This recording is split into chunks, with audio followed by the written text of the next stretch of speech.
everybody. Happy holidays. I just wanted to pop on here. I really haven't had a chance to talk. I've talked about mediumship, but I haven't really talked about what it's like to be a medium. And of course, everyone knows that this time of year, especially around the holidays or birth dates of anniversary dates of people that have left or all of those things, are really difficult for people that have lost loved ones. And my deepest sympathy to all of those of you out there that are listening to this, that are watching, that have lost a loved one or a pet or someone significant in your life. I truly, not just doing this work, but I've walked through this myself. And it is extremely, extremely hard. Sometimes you just want to crawl under a blanket and not come out until spring, right? Or you just want to stay so busy, be a workaholic, and just keep yourself so busy that you don't have to deal with it. I've gone the gamut with it myself. So my deepest condolences to those of you who have lost a loved one. For me, I know my personal experience. I tried to pick one thing that I remember that was the greatest thing of my loved one. It could be as simple as making a cookie that they loved, or going out and doing something nice for someone or for myself, or playing a song that they loved, just to hold them in my heart, right? And of course, they're always sending signs. But that being said, the reason that I came on today was to talk about being a medium. So I wanted to describe, being a medium is a very profound thing. Being psychic is a very profound thing. And of course, we all have these gifts inside of us. I talk about this all the time, right? But all mediums are psychic, but not all psychics are medium.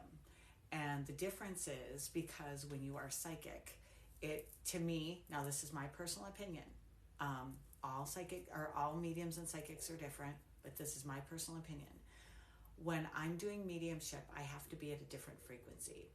So I will describe it as a radio station. And when you're doing mediumship, it's really hard to tune in just perfectly sometimes, depending on the spirit on the other side and depending on where you are. It's like a frequency match. That's how I describe it when I do my training or when I teach, when I do readings, all the things.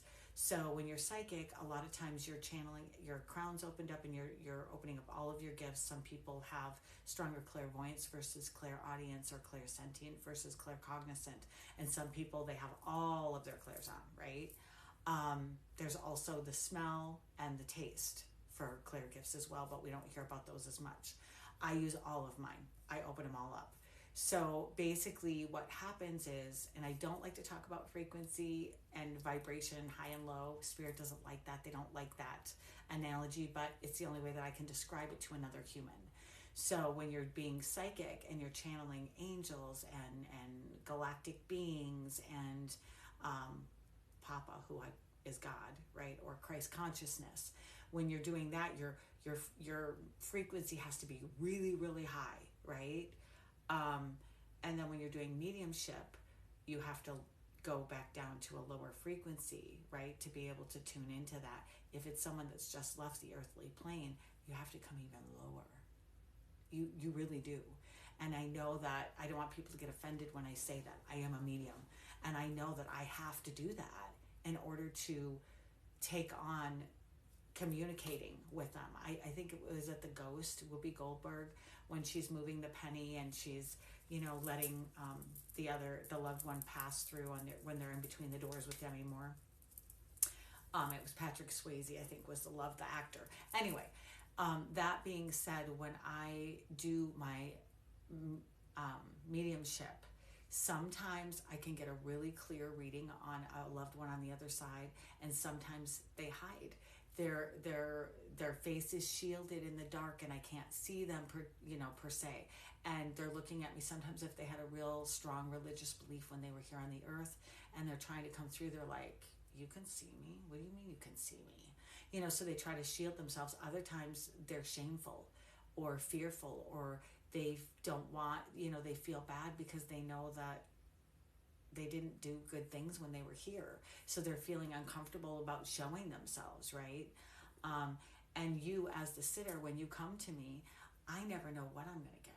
I set up a sacred space. I call on the angels, your loved ones.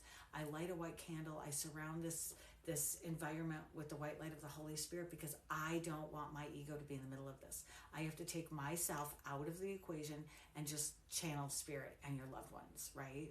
So for me, it's much more difficult to do mediumship than it is to do psychic work. Psychic work it's not just future, it's not just present, and it's not just past. It encompasses all. So when I do my sessions, I don't break it out saying I'm just going to do mediumship, I'm just going to do psychic information. I just open it up to whatever's for your highest good and whoever wants to come. So you may want to hear from your mama, but guess what? It's daddy that's coming through. And you may go, I don't want to talk to my dad. He was a jerk. He was a creep. He was an alcoholic. He was a blah, blah, blah. But you know what? That's for your highest good. And that's what you need to hear, who you need to hear from. So knowing that sometimes once you hear from dad, then mom is right behind him on those, right behind. So if you get that message from dad and you open it up and accept it, then mom will be right behind him, right? And then you will get that beautiful confirmation and message that you were needing. But I do not open up, I do not segregate myself to say I'm just a medium or I'm just a psychic, because for me, it's whatever's for your highest good at that time. And hopefully this gives people a little bit more understanding about mediumship, and as a medium for me, it can be a very heavy session for me. So if someone comes through that has just passed, or someone's come through that died in a very traumatic way, sometimes I take that on, and then I call that trance mediumship, not trance. That's a different kind of trance. trance mediumship is what my guides tell me it's called. And I sometimes walk through the last moments of their death, or how they left their physical body. And if it's a car accident, I feel it. If it's they got shot, I feel it. If it's a heart attack, I feel it. And it takes on a whole persona inside my body, to where sometimes I'm bawling hysterically while I'm walking through it. And I'm saying it as I'm going through it, because that's how they're showing it to me. And it takes a lot out of me.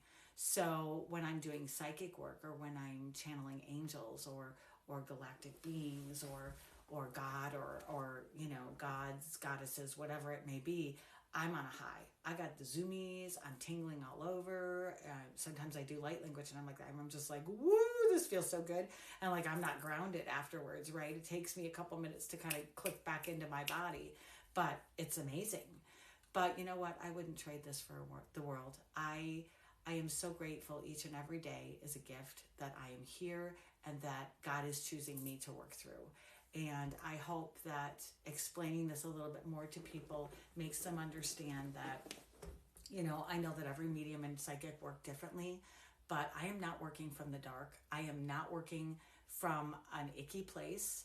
I wouldn't do it if that was the case. That's not in my makeup. So I'm here to be an open channel for spirit and for God, and whatever it is that people need to hear for their highest good.